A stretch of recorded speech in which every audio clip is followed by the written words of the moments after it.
Merci, pasteur. Bonjour à tous. Que Dieu vous bénisse. Soyez les bienvenus. Assemblée du Saint-Esprit ce matin, soyez les bienvenus au nom de Jésus. Que Dieu vous donne l'onction. Que Dieu vous revête de puissance. Dites-moi, je vais expérimenter la puissance du Saint-Esprit pour faire des exploits dans cette génération au nom de Jésus.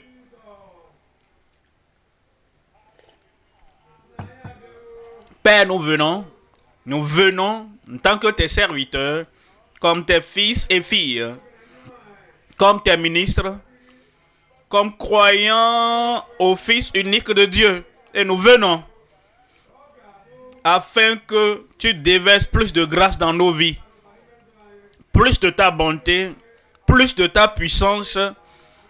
Revêt chacun de nous de ta puissance afin que dans cette génération, nous fassions des exploits dans chaque ministère. Confirme ta puissance, sa présence et toutes tes promesses dans chaque vie. Au nom de Jésus, nous prions.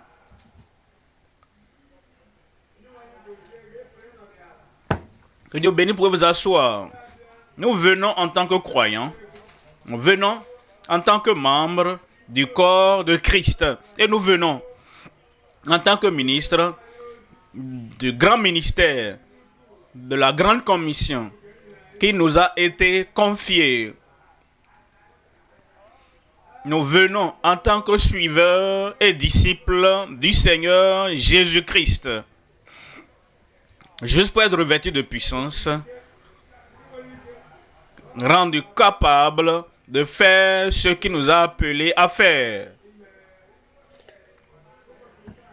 Aujourd'hui, nous voulons poser la fondation pour les exploits dans le ministère. Tout a de fondation, la fondation pour les exploits dans le ministère. Si quelqu'un doit faire quelque chose d'important sur terre, il doit commencer à la fondation. Toute institution doit commencer à la fondation. Toute église doit commencer à la fondation. Et comme nous venons dans le ministère, nous commençons par la fondation. En 2 Timothée, au chapitre 2, verset 19. Néanmoins, la solide fondation de Dieu demeure est certaine. Le solide fondement de Dieu ne doit pas être déplacé, changé de génération en génération. Elle doit tenir ferme, cette génération. Elle doit tenir certaine. Le fondement de Dieu demeure, reste debout. Cette fondation ne change pas de dénomination en dénomination. Et vous direz, oh, ici, nous voici dans telle dénomination. Ici, nous sommes dans telle institution. Et à cause du nom différent, par conséquent, la fondation de Dieu ne va pas rester debout constante. Non. Il y a quelque chose d'inchangeable. Il y a quelque chose d'inchangé, d'inchangeable dans la fondation de Dieu. Et cette fondation de Dieu demeure certaine. Avec ces paroles qui lui servent de sceau, le Seigneur connaît ceux qui lui appartiennent. Et quiconque, partout, quiconque dans n'importe quelle génération, quiconque dans chaque lieu, quiconque invoque, prononce le nom du Seigneur, qu'il s'éloigne de l'iniquité. Verset 21. Verset 21. Il dit, si donc quelqu'un se conserve voulant servir Dieu, si quelqu'un, un ministre, un croyant, par conséquent, veut bâtir sur cette fondation solide, ferme et certaine, et d'ici quelqu'un donc veut se conserve de ces choses, il sera un vase d'honneur. Le Seigneur va t'honorer comme son vase, sanctifié, propre et à toute bonne œuvre. Le Seigneur va t'utiliser. Et quand il nous choisit, il choisit un vase, un instrument. Et cet outil, ce vase, cet instrument est dans les mains du maître.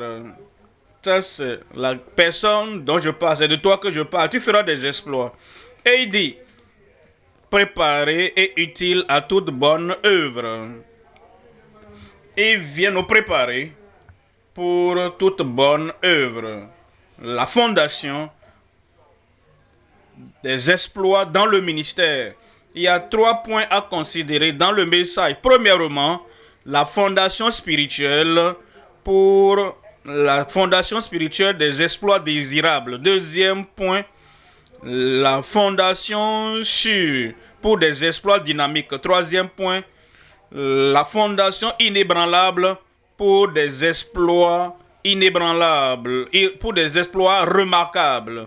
La fondation inébranlable pour des exploits remarquables. Premier point, la fondation spirituelle des exploits désirables. La vie spirituelle a des fondations. Et la vie de celui qui veut faire des exploits pour le Seigneur a de fondations. Et il y a donc une fondation spirituelle pour des exploits qui sont désirables. Daniel au chapitre 11, verset 32. En Daniel 11, 32.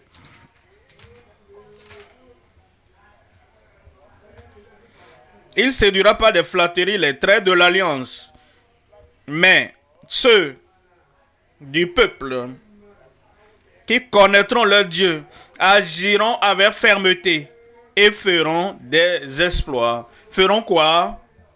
Feront quoi? Ceux qui sont faibles ne font pas des exploits. Ils seront forts et feront des exploits.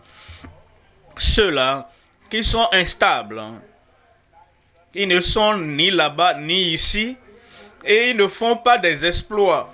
Mais ceux qui sont forts, ceux qui sont fermes, ceux qui demeurent debout, peu importe ce qui se passe autour d'eux, ce sont ceux-là qui connaissent leur Dieu, ils connaissent leur Dieu, ils savent qu'il est le sauveur de tout le monde entier. Regardez, vous à moi qui êtes aux extrémités de la terre, vous serez sauvés, dit l'Éternel. Et ceux qui, par expérience, sont venus au Seigneur et ils connaissent Dieu et ils disent, il est mon sauveur, il est mon Père.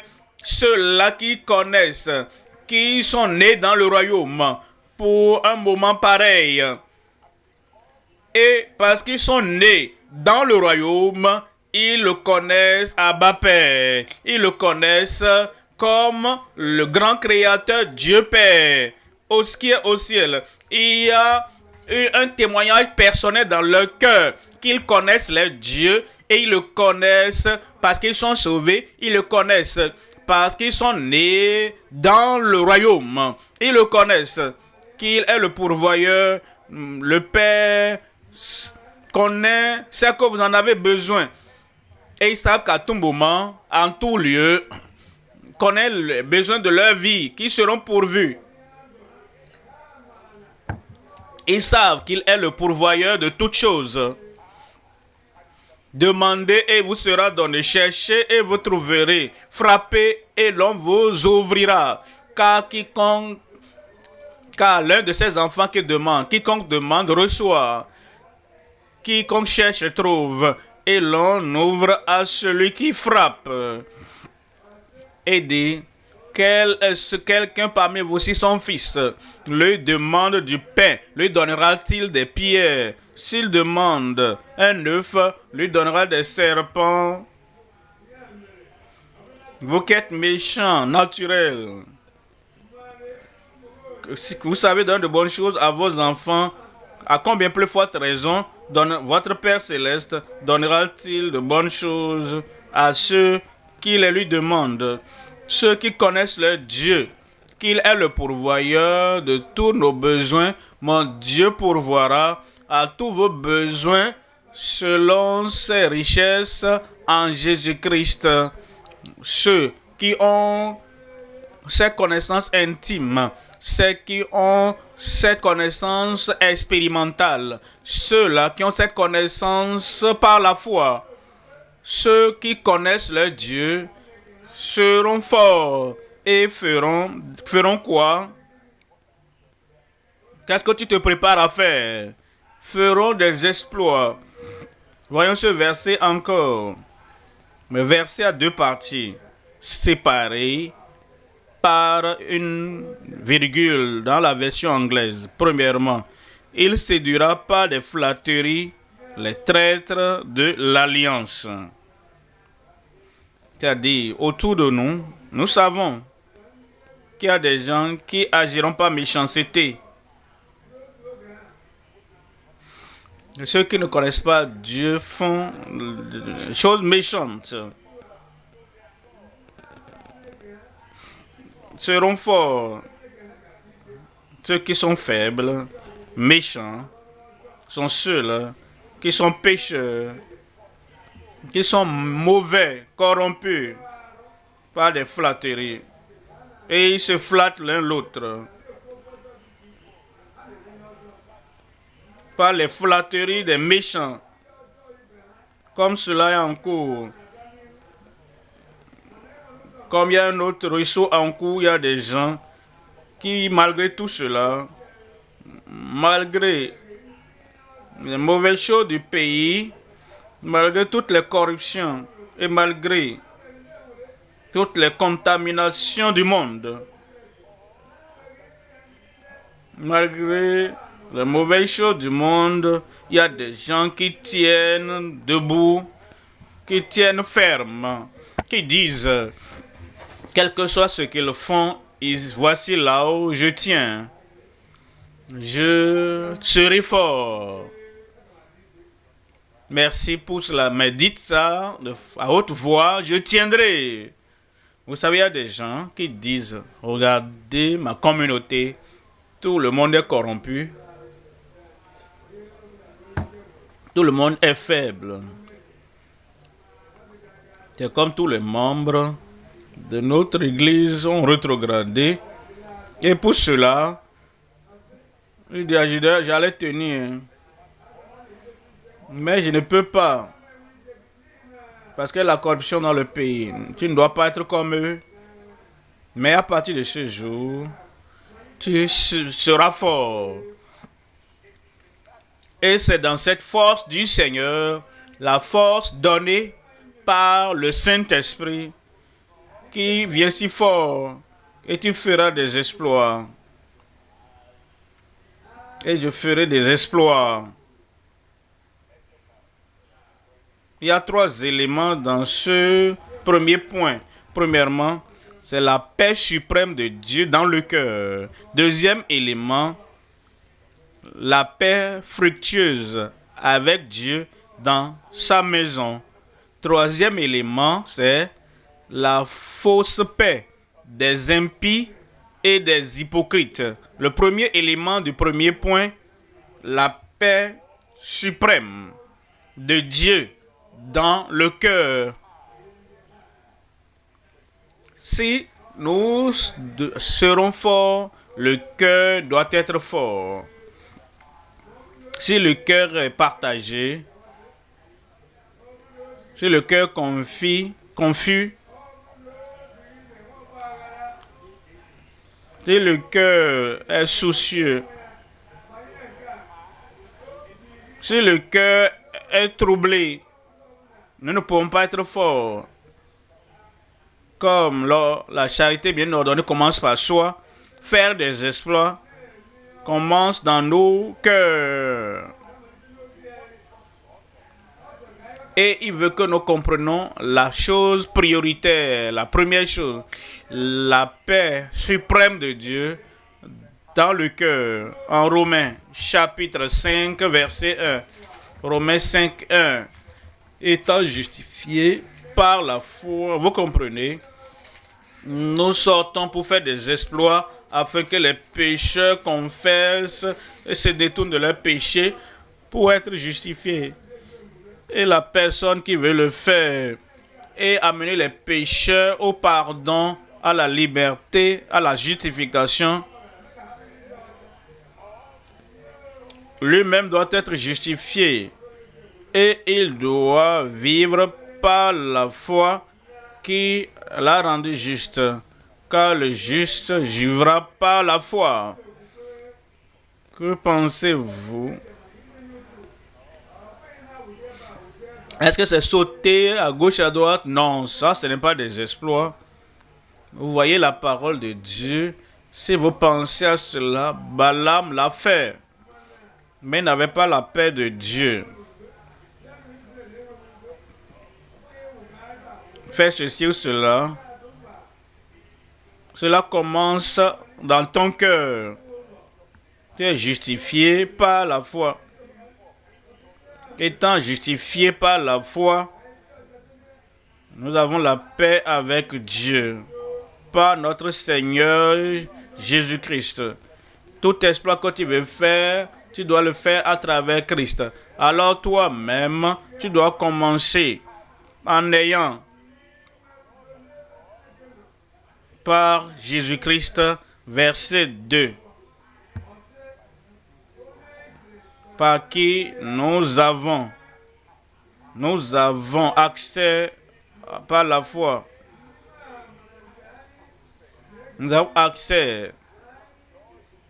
Et la porte ouverte est devant nous, que nous avons accès. Nous avons donc la source de la puissance de la grâce de Dieu. Et nous emmagasinons la paix de Dieu. Nous serons comme les prophètes de Baal au temps d'Élie, et ils ont fait du bruit, ils ont crié, et rien ne s'est passé. Vous devez avoir accès. Et l'accès que nous avons, c'est par la foi en cette grâce où nous tenons. Et nous réjouissons en l'espérance de la gloire de Dieu. Verset 3. Verset 3 dit, vous voyez, il en est ainsi. Nous sommes justifiés. Nous avons la paix avec Dieu. Non seulement cela, nous avons accès à la grâce de Dieu.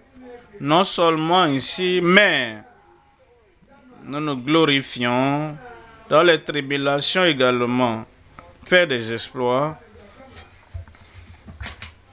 peut entraîner des persécutions. Pensez à Saul. Il n'avait pas d'expérience de la persécution jusqu'à ce qu'il commence à faire des exploits, les tribulations, les problèmes. Il était libre de toute persécution. Tous les jours avant l'expérience de la voie de Damas, c'est lorsqu'il a commencé à faire les exploits que la persécution est venue, que la tribulation est venue aider, non seulement, mais nous glorifions même des afflictions, sachant que l'affliction produit la persévérance. Pour ceux qui ne connaissent pas Dieu, la persécution cause la destruction. Pour ceux qui n'ont pas la grâce, plus de grâce abondante conduit à la dévastation. Ils sont totalement détruits. Un petit problème, un petit feu, un petit conflit, un petit défi, ils s'effondrent. Mais, il dit, parce que nous sommes là pour faire des exploits, je pensais que tu vas sortir pour faire des exploits. Amen. Et pour cela, il y aura des tribulations, des afflictions, la persécution, les épreuves, le feu de Nebuchadnezzar agira dans nos vies et la persévérance et la patience surviendront au nom de Jésus. Verset 4 dit la persévérance, la victoire dans l'épreuve. Verset 5 et cette votre espérance ne sera pas vaine. Votre espérance ne sera pas vaine au nom de Jésus. Car l'amour de Dieu est répandu dans nos cœurs par le Saint-Esprit qui nous a été donné. Je suis sûr. Vous regardez ces versets. Parce qu'il y a des gens qui n'ont pas l'amour de Dieu dans leur cœur quand ils pensent qu'ils exercent la puissance. Ils vont partout. Ils condamnent tout le monde. Et ils veulent invoquer le feu pour consumer tout ce qu'ils voient. Jésus a dit, vous ne savez pas de quel esprit vous êtes animés. Parce qu'ils ne comprennent pas les exploits. Ils prennent ça pour aller détruire ceci, renverser telle autre chose. Pas pour le royaume de Satan.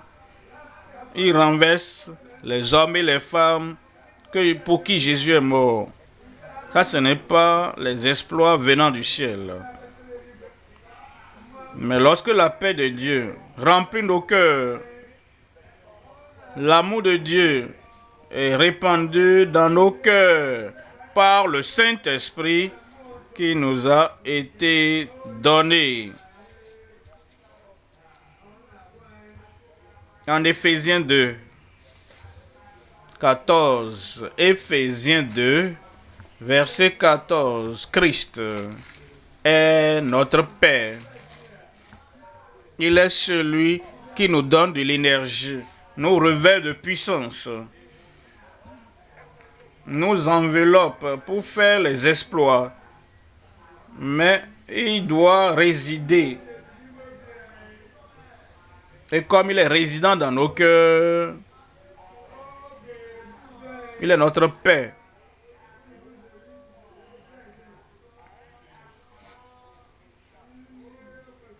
Lui qui des deux n'en a fait qu'un et qui a renversé le mur de séparation, l'inimitié. Il a renversé.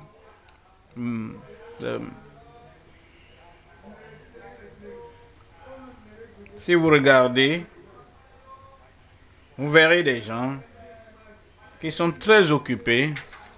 Ils sont engagés à renverser des murailles de séparation. Ils le font chaque jour. Ils le font à chaque occasion. Mais Dieu en Christ, ce que Dieu, à travers Christ, ce que Dieu, par Christ, renverse. Et ils sont occupés, qui sont appelés de Dieu. Ils sont en train de bâtir ces mêmes murs de séparation chaque jour. Dans chaque message qu'ils donnent, ils érigent, ils bâtissent. Ils augmentent l'épaisseur du mur entre eux et Dieu, entre les Juifs et des païens, entre d'autres églises et leur église. Mais si nous voulons faire des exploits, nous allons nous joindre à Christ au lieu de diriger ce que Christ lui-même est en train de renverser. Et nous comprenons qu'il a fait des deux l'un. Il a renversé le mur de séparation entre nous. La fondation de paix, la paix de Dieu dans le cœur. Deuxième élément, la paix fructueuse avec Dieu dans sa maison. Dans sa maison. Nous devons nous rappeler c'est que nous sommes dans la maison de Dieu, l'église de Dieu. Il dit, c'est mon église. Il dit, sur ce roc, je bâtirai mon église. Comment bâtit l'église? Apôtre, le prophète, l'évangéliste, le pasteur, l'enseignant, faisant des exploits. Nous commençons les exploits dans son église, dans sa maison. Et de sa maison, et nous amenons les expériences dans le monde, les exploits dans le monde. La guérison commence dans sa maison. La délivrance, la domination commence dans sa maison. La manifestation de la puissance, la démonstration de la puissance, les exploits commencent dans sa maison. Nous avons cette paix fructueuse avec Dieu dans sa maison. Il nous dit en Isaïe 57, verset 19. Isaïe 57, 19.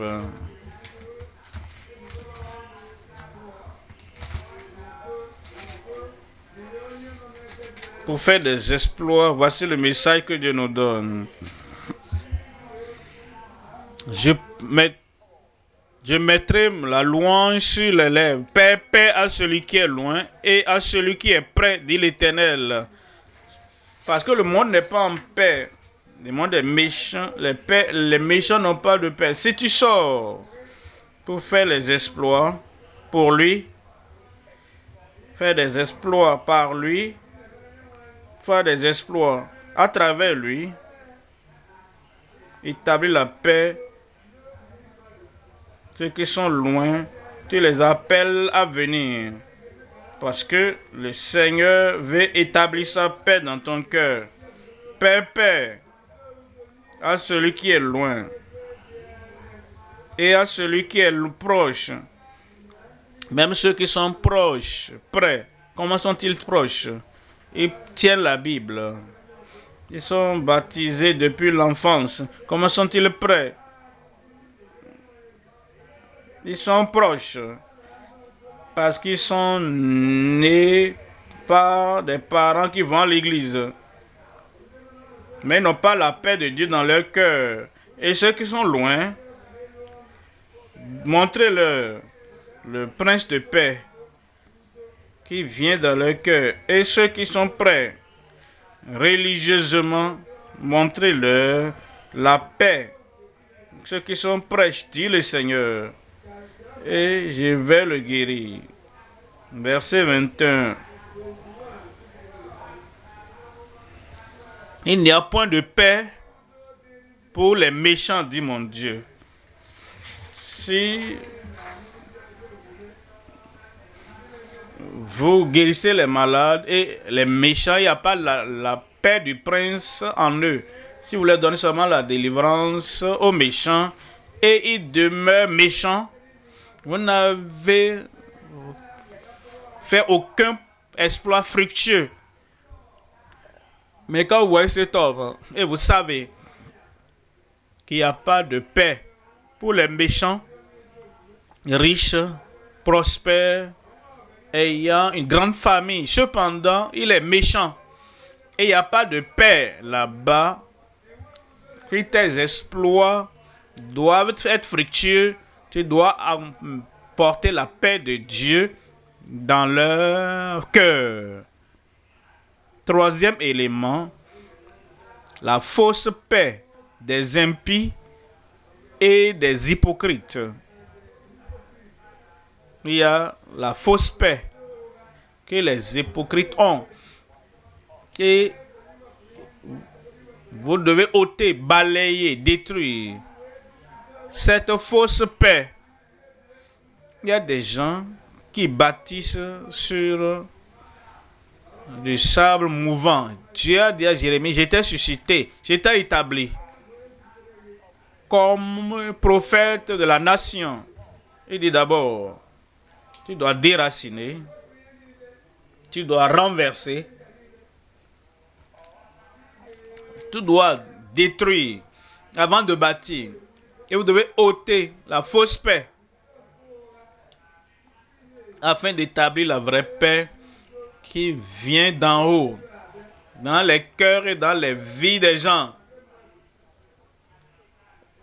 Psaume 28.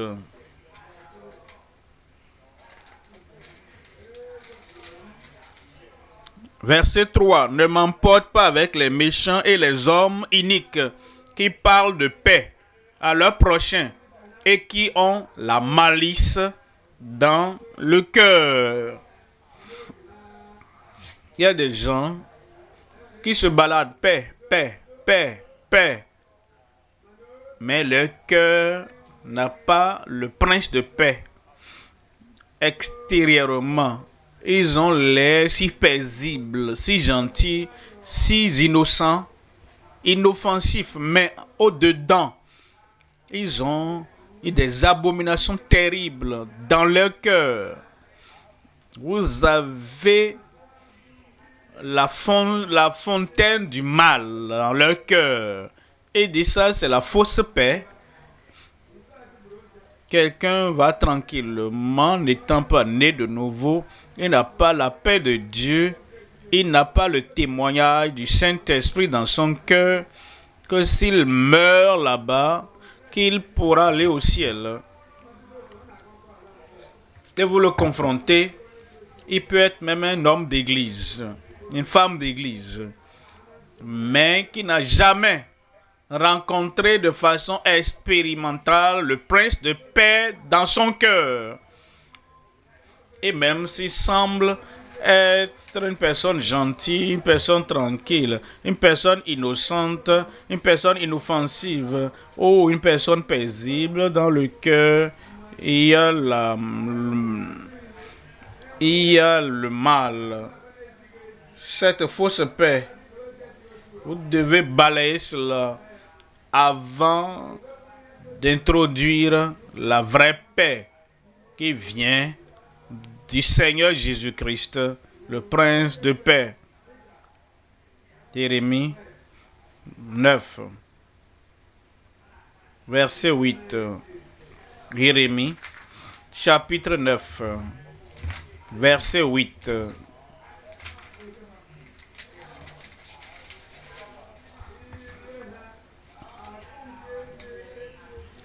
Leur langue est un trait meurtrier. Ils ne disent que des mensonges de la bouche. Ils parlent de paix à leur prochain. Et au fond du cœur, ils lui dressent des pièges. Il attend son moment d'inattention pour lui tirer dessus, pour le détruire. Et il le fera par tous les moyens. Tout ce qu'il veut, c'est le tirer dessus.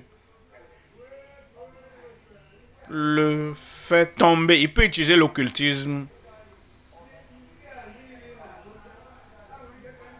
dans le cœur, mais il parle de paix à son voisin prochain. Ça, c'est la fausse paix.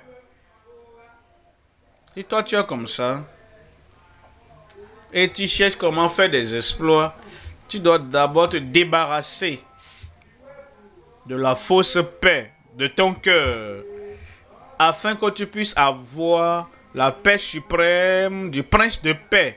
Et tu auras la paix fructueuse qui vient de ton expérience directement avec le Seigneur Jésus-Christ dans le salut. Deuxième point maintenant. Deuxième point, la fondation sûre pour des exploits dynamiques. Les exploits dynamiques, la fondation sûre pour des exploits dynamiques. Vous savez, vous vous rapprochez de la porte et la porte automatique s'ouvre. Elle a une fondation. Elle ne tient sur, elle n'est pas là en l'air. Tous ceux qui sont dynamiques ont de fondations. Et ceux qui font des exploits dynamiques ont de fondations. Et c'est une fondation sûre. C'est une fondation standard. C'est une fondation stable. Elle est aussi ferme. C'est une fondation scripturaire. La fondation sûre, solide, ferme, pour des exploits dynamiques. En 2 Timothée, chapitre 2, verset 19. Néanmoins, le solide fondement de Dieu reste debout. Tu seras déçu si tu vas et tu veux faire des exploits sur la fondation de l'homme, sur la fondation naturelle, sur la fondation d'un héros, sur la fondation de quelqu'un qui est comme toi. Mais si tu sors pour faire des exploits, il faut que ce soit sur la base de la fondation de Dieu. Il y a des gens qui ne se dérangent même pas de prier parce qu'ils ont la fondation d'un homme. Et l'homme les pousse et est en train de les motiver, les pousse à faire quelque chose. Et ils sont satisfaits de cela. Ils ne savent pas comment prier, ils n'ont pas de connexion avec le Dieu du ciel. Ils ont un type de fondation tremblante. Ils ont tellement de confiance en un homme. Et ils vont dans la fondation d'un homme. Néanmoins, la fondation, le fondement de Dieu reste debout avec ses paroles qui lui servent de sceau. Le Seigneur connaît ceux qui lui appartiennent. Et quiconque prononce le nom du Seigneur, qu'il s'éloigne de l'iniquité. Ça, c'est la fondation. Si nous voulons sortir avec la fondation sûre, ferme, fondation scripturaire de Dieu, nous devons nous éloigner de l'iniquité. Verset 21. Si donc quelqu'un se conserve pur en s'abstenant de ces choses, il sera un vase d'honneur, sanctifié. Ceux qui vont seulement avec la fondation de l'homme, il n'y a pas d'honneur céleste pour eux. Dieu dit, si tu es surhumain,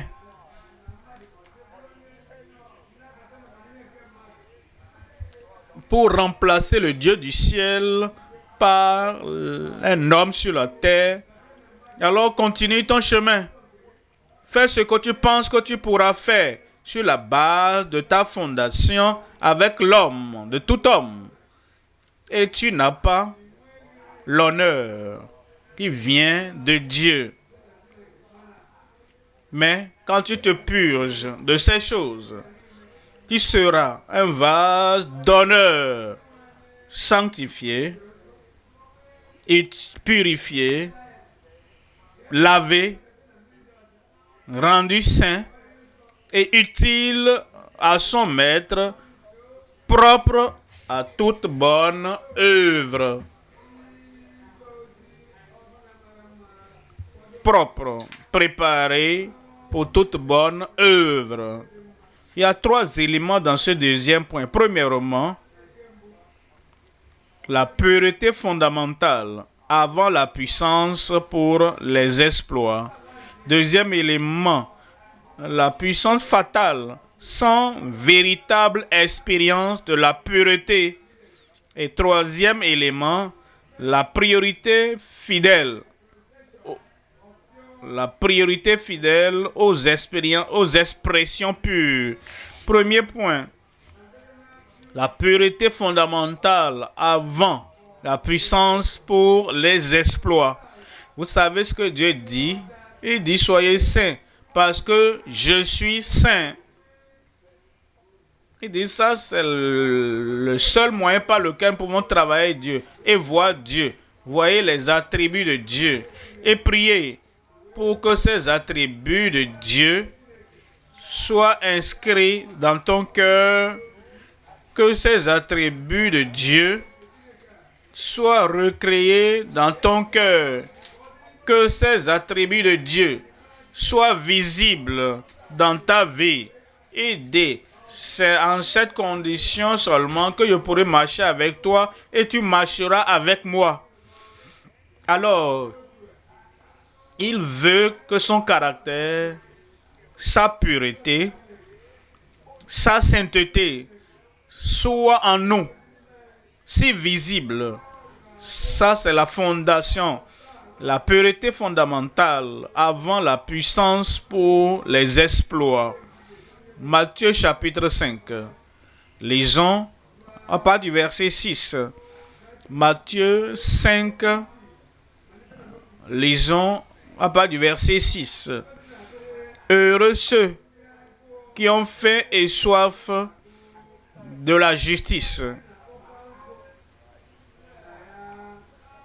La première chose à laquelle il faut chercher, ce n'est pas faire les miracles, non. Ne mettez pas la charrue devant les bœufs. Que les bœufs soient devant la charrue pour que les bœufs soient devant. Mais il y a des gens qui mettent la charrue devant les bœufs. Ils cherchent la puissance avant la pureté, non. C'est la pureté avant la puissance. Et il dit, heureux, accomplis, privilégiés sont ceux qui ont faim et soif de la justice, car ils seront rassasiés. Verset 8. Verset 8. Heureux ceux qui procurent la paix.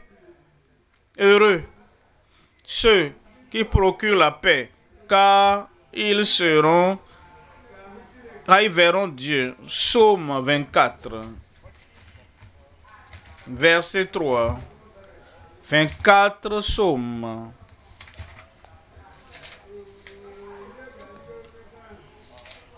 Qui montera, qui gravira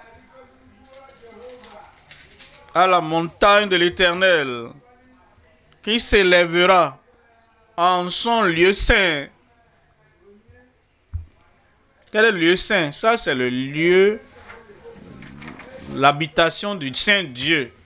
Quel est le lieu saint? Ça, c'est le lieu où les saints anges servent et tiennent. Quel est le lieu saint? C'est le lieu qui n'a pas de péché, qui n'a pas de pécheur, qui n'a pas de crime, qui n'a pas de criminel, pas de mort, pas de ténèbres. C'est le lieu où il n'y a pas de prison. C'est le ciel. Et il dit, qui montera, qui s'élèvera en ce lieu saint et qui tiendra en son lieu saint pour aller au ciel.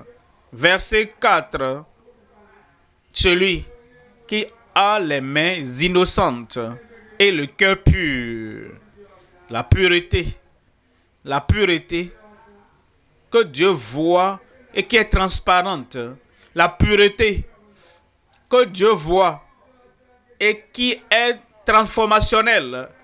Elle transforme ta vie et tu n'es pas ce que tu étais. Parce que le Seigneur lui-même, par la purification du sang de l'agneau, t'a purifié, t'a lavé et il t'a purgé. Tu as cette expérience du Seigneur. Et il dit, tu es la personne qui a les mains innocentes, le cœur pur, celui qui ne livre pas son âme au mensonge et qui ne jure pas pour tromper. Ça, c'est la pureté fondamentale que Dieu espère avant que tu n'aies la puissance qui nous vient du ciel. Deuxième élément, c'est la puissance fatale, sans véritable expérience de la pureté. La puissance, sans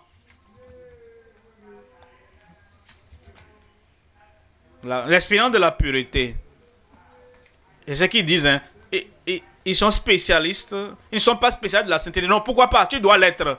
Ils disent qu'ils ne sont pas, ils ne font pas la propagande de la sainteté. Ils sont là pour la puissance. Mon ami, ça va te décevoir à la porte dorée. Quand tu vas vouloir entrer au ciel, tu vas te rendre compte à cette porte que la première question n'est pas comment est-ce que tu as manifesté la puissance. La question sera, est-ce que tu étais pur de cœur? Parce que heureux ceux qui ont le cœur pur, seulement ceux-là, car ils verront Dieu. Ce sera une tragédie. Ce serait une tragédie éternelle pour ceux qui essaient de manifester la puissance fatale, sans la pureté. Voyons, Matthieu chapitre 7, verset 21. Matthieu 7, verset 21. Ceux qui me disent, Seigneur, Seigneur, n'entreront pas tous dans le royaume des cieux. Maintenant, amis, frères et sœurs, ministres, évêques, que servira-t-il à un homme s'il chasse tous les démons de tous les villages de cet état et cependant il n'entre pas dans le royaume de Dieu? Ami, que te servira-t-il si tu dois guérir tous les malades de tous les hôpitaux de la nation et cependant à la fin des jours tu n'es pas admis, tu n'es pas accepté dans le royaume de Dieu? Si tu es élevé comme Capernaum, oui, dans les cieux, et tu as la visibilité, tous les gens du monde, et tu es populaire, et cependant, tu n'entres pas au ciel. Parce que Jésus-Christ a dit, ce n'est pas ceux qui me disent Seigneur, Seigneur, n'entreront pas tous dans le royaume des cieux, mais celui-là, seul qui fait la volonté de mon Père qui est dans les cieux. Verset 22. Plusieurs me diront en ce jour-là, pensez toujours à cela. Ce jour-là, il y a des gens, le seul jour auquel ils pensent, c'est ce jour. Ce que je fais aujourd'hui. Manifestation aujourd'hui. Démonstration aujourd'hui. Miracle aujourd'hui. Les œuvres de prodiges aujourd'hui. Pense à ce jour-là. Ça, c'est le jour qui compte vraiment. Parce que ce jour-là déterminera ce qui arrivera pour le restant de l'éternité. Il dit, plusieurs me diront en ce jour-là, Seigneur, Seigneur, n'avons-nous pas prophétisé par ton nom? N'avons-nous pas chassé des démons par ton nom? Et n'avons-nous pas fait beaucoup de miracles par ton nom? Exploit. Verset 23. Verset 23. Alors, je leur dirai ouvertement, faiseur d'exploits, je leur dirai ouvertement, ministre de prophétie, alors je leur dirai ouvertement, grand faiseur de miracles. Alors je leur dirai ouvertement, je ne vous ai jamais connu. Et retirez-vous de moi, vous qui commettez l'iniquité. Vous voyez, il veut que nous nous débarrassions de l'iniquité. L'iniquité dans le cœur, l'iniquité en privé, l'iniquité derrière les portes fermées, l'iniquité dans la nuit, l'iniquité avec les femmes, l'iniquité avec les hommes, l'iniquité avec les bouteilles, l'iniquité avec les lèvres avec marijuana, les iniquités faites de façon scientifique, l'iniquité faite de façon électronique, l'iniquité qui est dans la nature de l'homme. Il dit, si nous ne nous débarrassons pas de cela, et nous courons après les miracles, les prophéties, parlons en langue, il dit alors, je leur dirai ouvertement, je ne vous ai jamais connu. Vous qui commettez l'iniquité, il nous dit, 1 Corinthiens 13, verset 1. Si je parlais les langues des hommes et des anges, et je n'ai pas la charité, l'amour, agapé, je suis un airain qui résonne, une cymbale qui retentit. Verset 2. Et quand j'aurai le don de prophétie, la science de tous les mystères, toute la connaissance, quand j'aurai même toute la foi, jusqu'à transporter des montagnes, si je n'ai pas la charité, je ne suis rien. L'amour agapé, je ne suis rien. Verset 3. Et quand je distribuerai tous mes biens pour la nourriture des pauvres, pensez à cela. Les programmes que nous pouvons avoir. Et nous avons un programme social. Nous avons un programme dynamique spirituel. Nous avons un programme miraculeux. Nous avons ceci. Nous avons des équipes pour faire tout cela.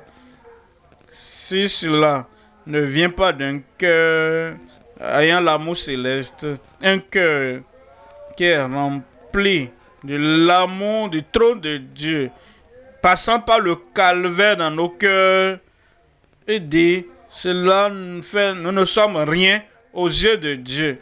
En ce jour-là, le jour qui compte vraiment, il dit, nous serons déchus. Si je donne mon corps, je livre mon corps pour être brûlé, et si je n'ai pas la charité, l'amour agapé, et dit, cela ne me sert de rien. Considérez alors, il y a la puissance fatale s'il n'y a pas l'expérience de la pureté du cœur. Troisième élément, la priorité fidèle des expressions pures. La pureté qui est exprimée par les mouvements et par le ministère, par tout ce que vous faites.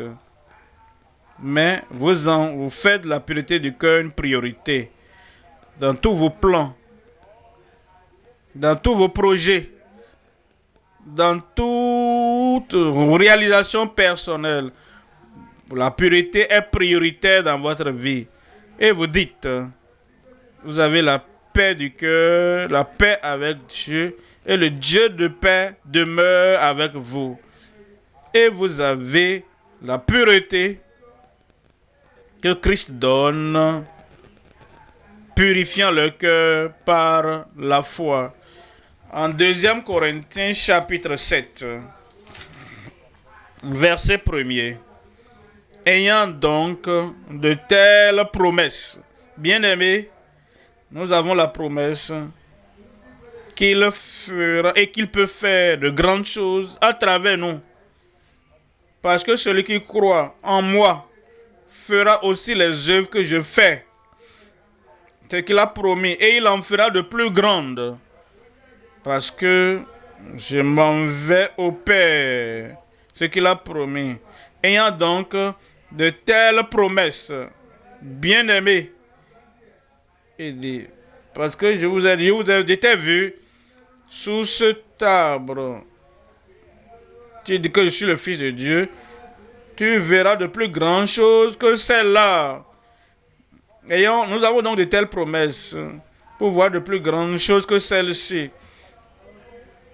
Je vous donne mon nom, afin que quiconque dira à telle montagne, colle dans le cœur, tu ne doutes pas. Ce qu'il dit, ayant donc de telles promesses, bien-aimés,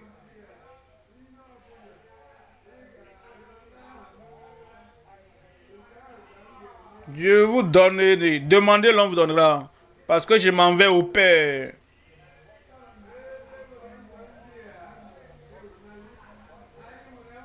Et les promesses sont oui et amen. Bien-aimés, purifions-nous de toute souillure. Nous en faisons priorité, les promesses, les possibilités de faire des exploits n'annulent pas la pureté de cœur. Cela élève même. Cela élève. Et cela nous permet de prioriser la pureté de cœur, de vie, pureté d'action.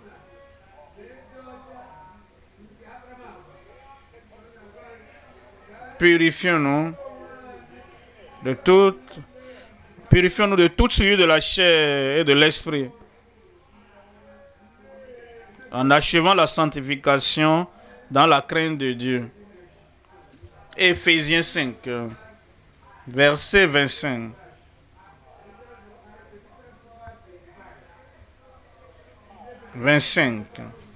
Marie, aimez vos femmes.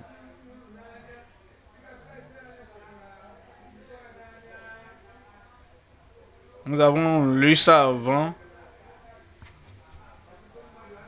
Beaucoup n'en font pas une priorité dans leur vie. Et ils n'ont pas l'amour de Christ envers leur époux, la femme, ou bien la femme envers son mari. Il ne prie pas, il ne gêne pas pour cela. Ah, c'est seulement mon mari, non?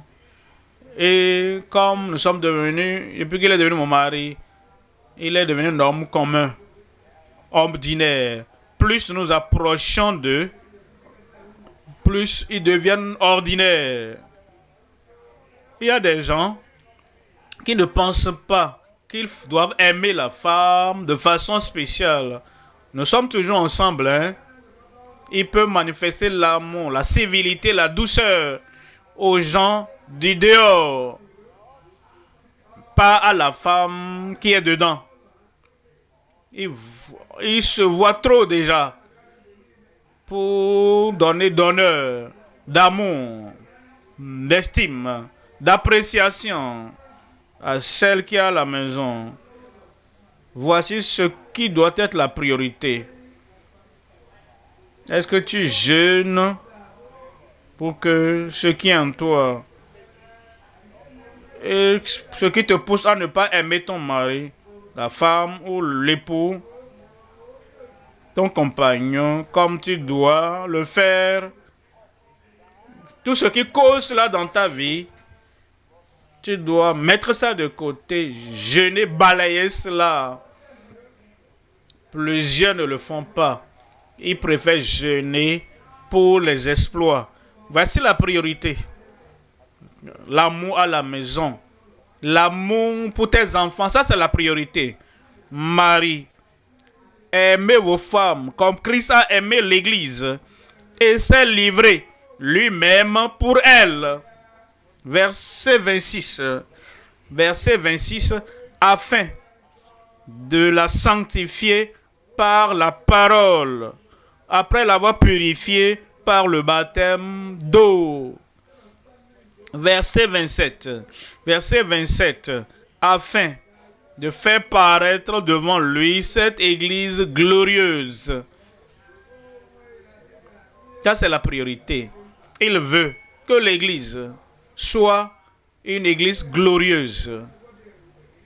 Que le ministre veut aller dans le monde pour être un grand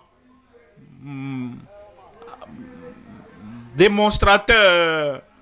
Mais Jésus, la priorité de Jésus, c'est que son Église, les membres de son Église, soient pleins de grâce, de piété et de la gloire de Dieu, afin de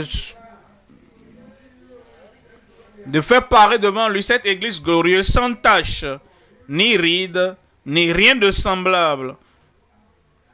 Ça, c'est la marque et l'évidence du vieil homme. Ni rien de semblable, mais qu'elle soit sainte et irrépréhensible. Sainte et sans et irrépréhensible. Il veut que nous en fassions une priorité.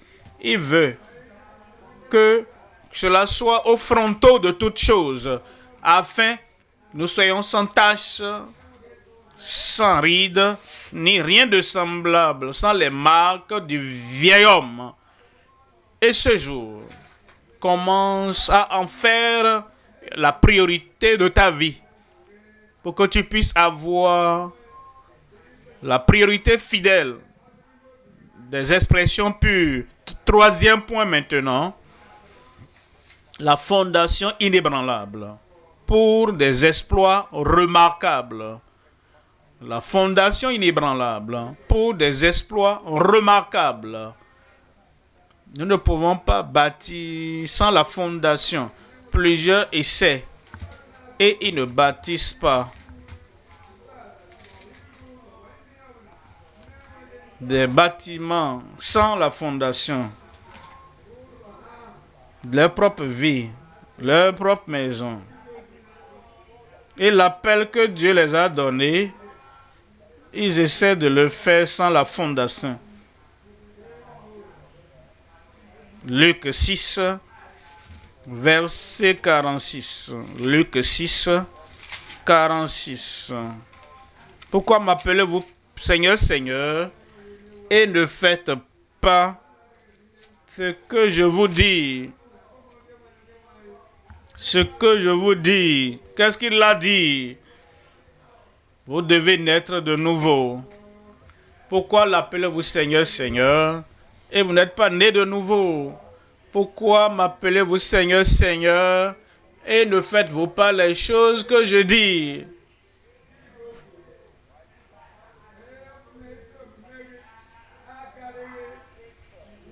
Si votre justice ne dépasse celle des scribes des pharisiens, vous n'entrerez pas dans le royaume de Dieu. Est-ce que vous pouvez bâtir sans une fondation?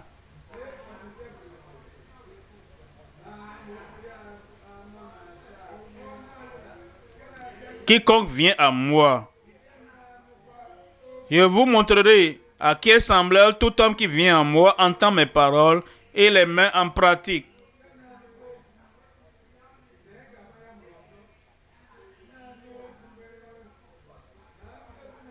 Que heureux ceux qui ont le cœur pur.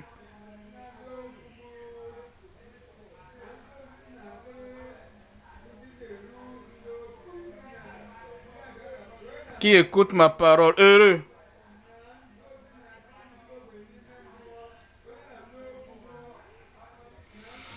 ceux qui ont faim et soif de la justice. Qui entend ce que je dis? Heureux ceux qui ont faim et soif et qui sont purifiés, les purs de cœur. Heureux ceux-là qui font la paix. Heureux ceux qui se réjouissent dans les persécutions. Il dit, quiconque vient à moi et écoute ma parole et la pratique, je vous montrerai à qui il est semblable. Verset 48. Il est semblable à un homme qui, bâtissant une maison, a creusé profondément et a posé le fondement sur le roc.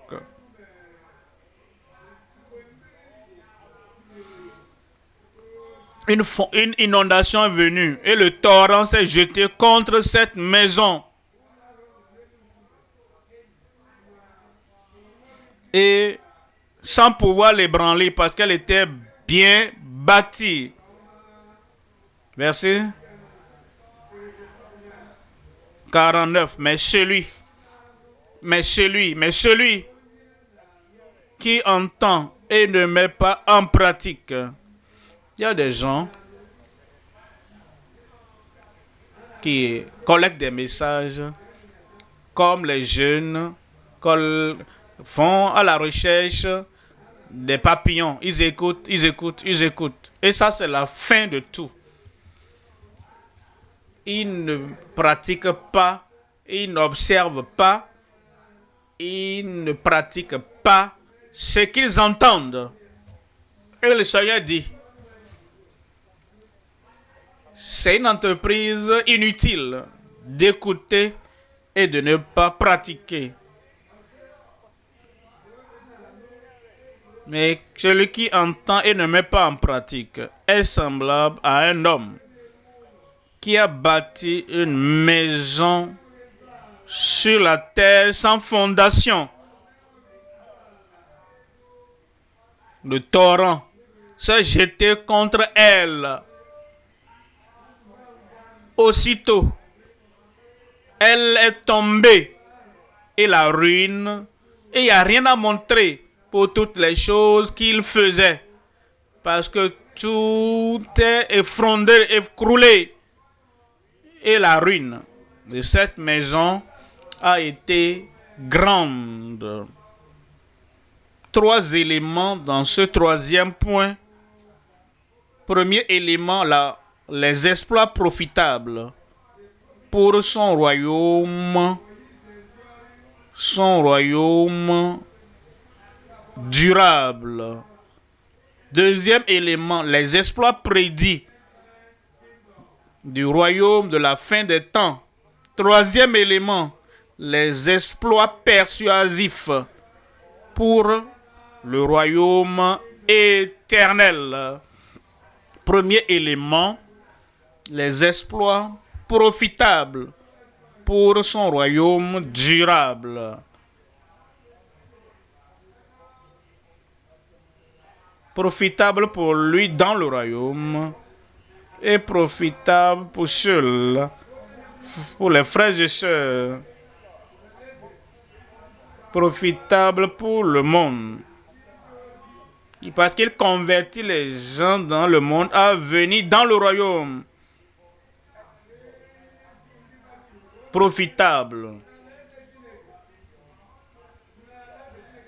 Daniel 11, 32. Daniel 11, 32.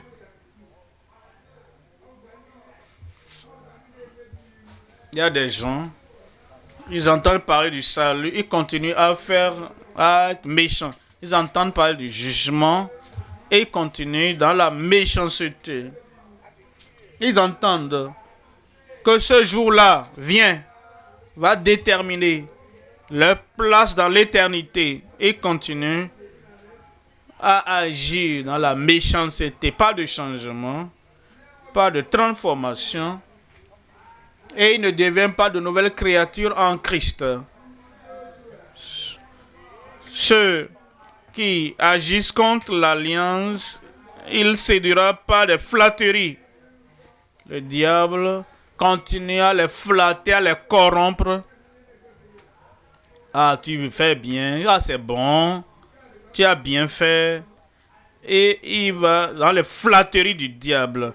C'est en ce dernier jour que les flatteries seront exposées comme tromperie. Mais la deuxième partie dit, mais ceux du peuple qui connaîtront leur Dieu. Il dit, je ne veux rien connaître d'autre de personne sauf Christ et Christ crucifié. Vous pouvez leur présenter quelque chose venant du Dieu de ce monde. Il dit, je ne veux rien connaître de cela, excepté le Dieu du ciel. Je ne veux rien connaître d'autre, excepté le Père de notre Seigneur Jésus-Christ. Je ne veux rien connaître d'autre que ce qui vient de Christ. Je n'ai pas d'autre priorité. Je ne reconnais aucune autre puissance. Je ne respecte aucune autre personne, sauf la personne qui tiendra pour le Dieu du ciel. Ce sont ceux-là, et de façon rigide, juste, sont engagés pour le Dieu du ciel. Ceux qui connaîtront leur Dieu seront forts. Est-ce que je parle à ceux qui connaissent leur Dieu ce matin? Et ils feront des exploits. Amen. Exploits profitables. Vous devez examiner le type d'exploit auquel vous êtes appelé. Et on dit, viens. Nous avons rassemblé des gens, apôtres, ils sont là, prophètes, ils sont là, les évangélistes, ils sont là, les pasteurs, ils sont là, les enseignants, ils sont là. Viens seulement. Pour soutenir les 5 ministères, examine l'objectif et le but. Est-ce que c'est pour élever l'homme? L'objectif et le but, c'est pour élever certaines personnalités du monde. Ça, ce n'est pas profitable pour le royaume. Et j'espère que tu diras non. Est-ce que tu peux dire ce non maintenant? Car le projet, c'est pour élever un homme. Lorsque la réalisation, c'est pour élever l'homme. Et c'est simplement pour célébrer. Et la célébration, c'est qu'il célèbre l'homme. Il ne célèbre pas l'homme du calvaire, l'homme de douleur. Il ne célèbre pas celui qui est mort pour nous sur la croix du calvaire. C'est pour célébrer l'homme. Je prie, lorsque une telle invitation te parviendra, l'audace de dire non, que Dieu te l'accorde. Tu veux seulement t'impliquer en ce qui est profitable. Actes, chapitre 11, verset 22. Acte 11, 22. Le bruit en parvint aux oreilles des membres de l'église de Jérusalem. Et ils envoyèrent Barnabas jusqu'à Antioche.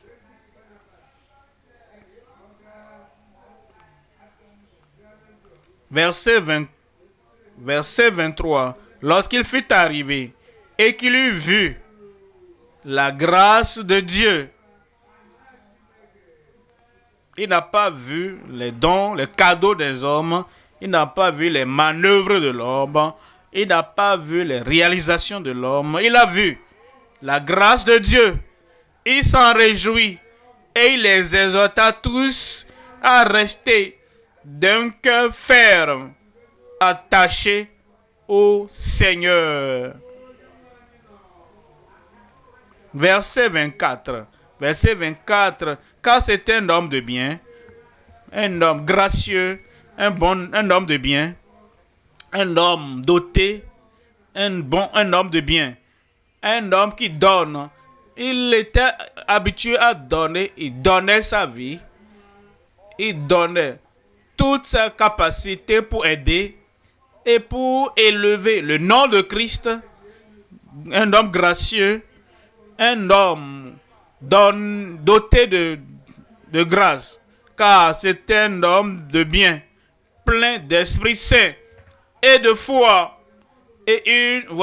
Voici les exploits profitables. Et une foule assez nombreuse se joignit au Seigneur.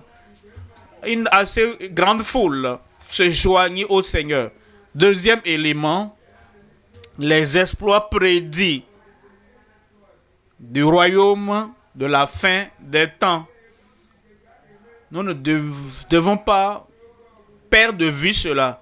Il y a des exploits prédits. Daniel 11, verset 28. Daniel 11, 28. Il retournera dans son pays avec de grandes richesses. Il sera dans son cœur hostile à l'alliance sainte. Vous pouvez maintenant voir de qui il s'agit. C'est l'Antéchrist, prédit qu'il viendra. Son cœur, il sera dans son cœur hostile à l'alliance sainte. Il agira contre elle. C'est prédit que celui qui viendra à la fin des temps fera aussi des exploits, puis retournera dans son pays. Voyez sa description, verset 3. Celui qui a été prédit, que lui aussi fera des exploits. Voyez sa description, verset 3. Mais il s'élèvera un vaillant roi qui dominera avec une grande puissance. Et il fera ce qu'il voudra. Sa volonté, la volonté de soi, il fera ce qu'il voudra. Ne soyez pas surpris. Tu sors. Tu veux faire des exploits pour le Seigneur. Et tu vas voir une personne là-bas, quel qu'il soit, et qui est là pour faire sa volonté, la volonté de soi, sa propre propagation, sa propre promotion. Pendant que tu fais des exploits, lui aussi, il fait aussi ses exploits, mais selon sa volonté. Verset 16. Verset 16. Celui qui marchera contre lui fera ce qu'il voudra. C'est répété encore. Alors vous devez examiner les exploits. Est-ce que ça c'est pour le royaume de Dieu ou bien c'est pour le royaume du moi? Pour élever le moi, pour exalter le moi, pour faire la promotion de soi. Et personne ne lui résistera. Il s'arrêtera dans le plus beau des pays, exterminant ce qui tombera sous sa main. Verset 36. Verset 36 dit, le roi fera ce qu'il voudra. Il s'élèvera. Vous voyez les exploits d'un côté profitables, les exploits de l'autre côté prédits que l'Antéchrist viendra. La bête viendra. L'homme ayant sa propre volonté viendra. Et on nous dans le Nouveau Testament, comme vous l'avez entendu, que l'Antichrist viendra. Et maintenant, il y a plusieurs antichrists dans le monde. Ceux qui sont là, ils infiltrent l'Église pour faire leur volonté. Ils vont dans le monde disant qu'ils prêchent l'Évangile pour faire leur volonté. Ils ne convertissent personne. Ils les sortent. Ils ne transforment personne pour qu'ils quittent la vie pécheresse pour venir à la nouvelle vie en Christ.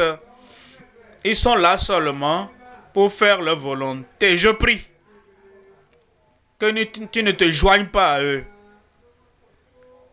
Et quand l'appel te sera, l'autre est là et faisant sa volonté. Et beaucoup le suivre. L'autre est là faisant sa volonté. Il prêche son message spécial secret. Et les gens suivent. Et on dit, viens, viens, viens. Joignez-vous. On fait notre volonté ici. Viens faire ta volonté ici aussi. Je prie que Dieu t'aide à dire non. Dis-le bien. Matthieu 24, verset 15. Matthieu 24, verset 15. C'est pourquoi lorsque vous verrez l'abomination de la désolation dont a parlé le prophète Daniel, établi en lieu saint, que celui qui lit fasse attention. Le Seigneur Jésus-Christ a dit, vous verrez ce que vous avez lu, les abominations de la désolation dont a parlé Daniel. Et quand vous verrez cela établi dans le lieu saint, ne soyez pas surpris et ne soyez pas enthousiasmés, dérangés. Qu'est-ce qui se passe? C'est ce que Daniel a prophétisé. Alors que cela ne vous ébranle pas. Homme de Dieu, soyez forts et continuez à faire des exploits. Verset 24. Car il s'élèvera de faux Christ et de faux prophètes. Il a dit, ça c'est la parole de Jésus, et de faux prophètes. Ce sont les paroles de Jésus. Ils feront de grands prodiges et des miracles au point de séduire, s'il était possible, même les élus. Verset 25. Voici, je vous l'ai annoncé d'avance. Les exploits prédits par les suiveurs de l'Antéchrist qui ont l'esprit de l'Antéchrist, ils feront leur propre exploit, que cela ne vous affaiblisse pas. Connaissez votre Dieu et faites des exploits profitables pour le royaume au nom de Jésus. Troisième élément maintenant. Les exploits persuasifs. Les exploits persuasifs pour le royaume éternel.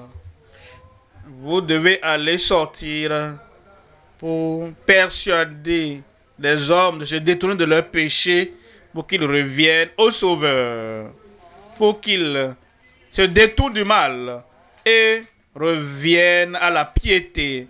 Il nous dit en Romains, au chapitre 15, lisons à partir du verset 18. Romains 15, 18. Car je n'oserais mentionner aucune chose que Christ n'est pas faite par moi pour amener les païens à l'obéissance pour convaincre, persuader les païens à l'obéissance par la parole et vivre, abandonne les idoles. Ça, c'est les vrais exploits.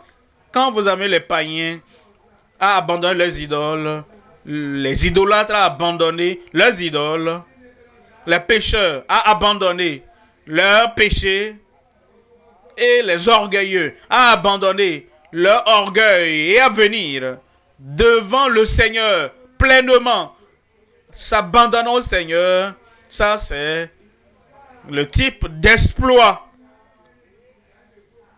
qui réjouit le royaume de Dieu. Donc que les païens soient obéissants par la parole et par les actes. Verset 19, par la puissance des miracles et des prodiges, par la puissance de l'Esprit de Dieu.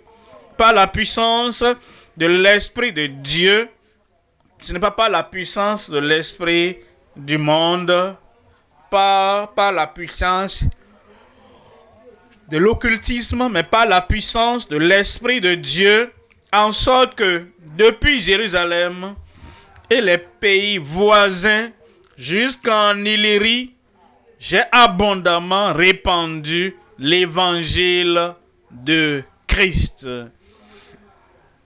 Ça, ce sont les exploits qui persuadent, convainquent les hommes à se détourner de toutes ces idoles et à venir au Dieu vivant. Et ils écoutent, et ils sont convaincus, persuadés, et ils viennent au Seigneur. Acte 9, verset 33, Acte, chapitre 9, verset 33. Il y trouva un homme nommé Aîné, couché sur un lit depuis 8 ans, alité et paralytique. Verset 34. Verset 34. Pierre lui dit, Aîné,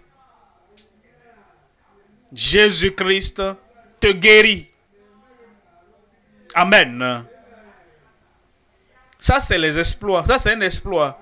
L'homme était alité depuis 8 ans. Et Pierre vient.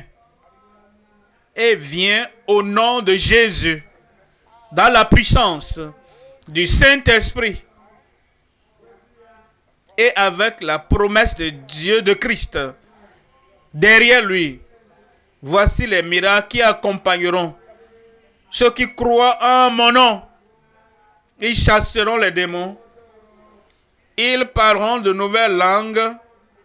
Ils imposeront les mains aux malades et les malades seront guéris. S'ils saisissent des serpents, ils les jetteront. Alors il dit, les signes, les prodiges les accompagneront comme ils suivent la voie du Seigneur.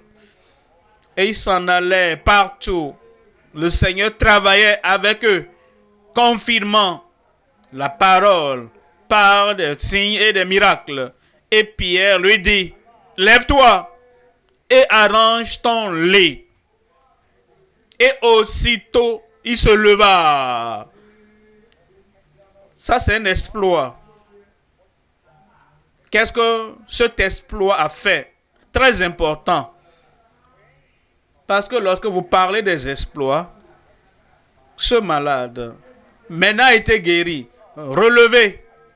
Et il était guéri instantanément, pleinement. Qu'est-ce que cela a fait? Est-ce que cela a fait de Pierre un Dieu? Ce n'est pas pour élever le moi. Qu'est-ce que cela a fait? Est-ce que là, cela a fait qu'ils ont adoré Pierre? Mais non, pas du tout. Ça, ce n'est pas ce que ça fait. Les exploits persuasifs, c'est pour tourner le cœur des gens vers le Seigneur, vers le Sauveur. Tu n'es pas le Sauveur. Je ne suis pas le Sauveur. Nous ne sommes pas des sauveurs. Christ est le Sauveur. Voyez le résultat. Verset 35. Verset 35. Tous les habitants de Lyde et du Saron le virent. C'est-à-dire, ils ont vu celui qui est relevé du lit de maladie et d'affliction. Ils l'ont vu. Et ils ont vu la manifestation de la puissance du Seigneur. Et ils se convertirent au Seigneur. Ils ne sont pas tournés vers Pierre. Ils se convertirent au Seigneur. Et ils ne sont pas tournés vers une dénomination. Ils se convertirent au Seigneur. Et ça, c'est la prière que nous faisons. Seigneur, une fois que tu as la paix de Dieu dans ton cœur, ça, c'est la prière que tu fais. Que tu aies la pureté qui vient par le sacrifice du calvaire, soit enregistré et écrit dans ton cœur. Alors, la puissance qui fait des exploits, que tu puisses élever le nom de Christ et tu puisses sortir les gens de leurs péchés et qu'ils viennent à Christ. Et que cela ait lieu dans ton cœur. Et tu vas contribuer de façon positive, de façon dynamique, de façon démonstrable, et que cela contribue à l'accroissement du royaume et se convertit au Seigneur. Je prie aujourd'hui que tu aies ce que tu cherches, et comme la puissance pour des exploits, la paix qui dépasse toute compréhension dans ton cœur, dans ta vie, sois là au nom de Jésus. Et je prie qu'aujourd'hui, que tu fasses de ta priorité la priorité, que Christ rende disponible. Parce que si toutes ces choses sont faites, les malades sont guéris, les démons sont chassés, ceux qui sont opprimés sont libérés, il y a la provision, il y a la richesse, il y a l'argent, il y a tout. Mais, en ce jour-là, au dernier jour, tu n'es pas autorisé à entrer dans le ciel. À quoi servira toutes ces choses? Cela ne servira à rien. Alors tu dois venir à Christ. Et tu dois faire de la priorité, la soif, la faim pour la justice, la sainteté. Parce que quand tu es purifié, tu es lavé de toute tâche, de toute tâche pécheresse, alors la chose prioritaire de ta vie, chaque jour, c'est la sainteté au Seigneur. La puissance va continuer à couler. Et le péché ne sera pas dans ta vie pour bloquer ton tuyau. L'onction va continuer à couler. Chaque jour de ministère au nom de Jésus. Tu vas maintenant te lever et tu vas parler à Dieu. Ne commence pas, oh, je veux faire des miracles. Ne commence pas par là. Commence par l'examen de soi. Est-ce que tu as la paix de Dieu dans mon cœur? Est-ce que l'amour de Dieu est répandu dans mon cœur? Est-ce que je suis délivré?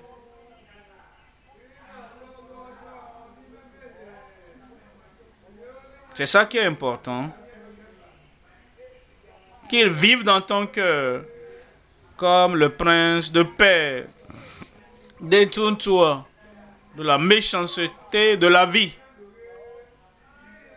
Parce qu'il n'y a pas de paix pour les méchants, dit l'Éternel. Qu'il te pardonne, qu'il te purifie, qu'il t'affranchisse de toute méchanceté. Le pardon et la paix. La libération avec la paix de Dieu dans le cœur. Et la paix à la maison. Avec ton épouse, avec ton mari, avec tes voisins. La paix dans l'église. avec les autres croyants. Christ est notre paix.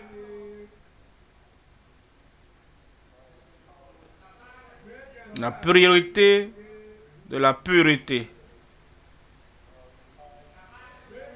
La pureté.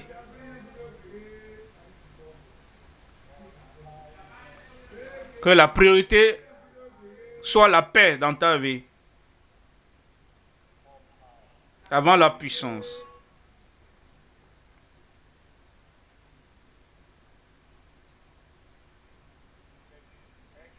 Que ces exploits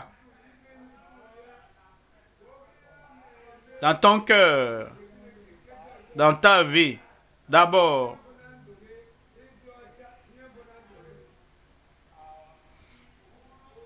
et la puissance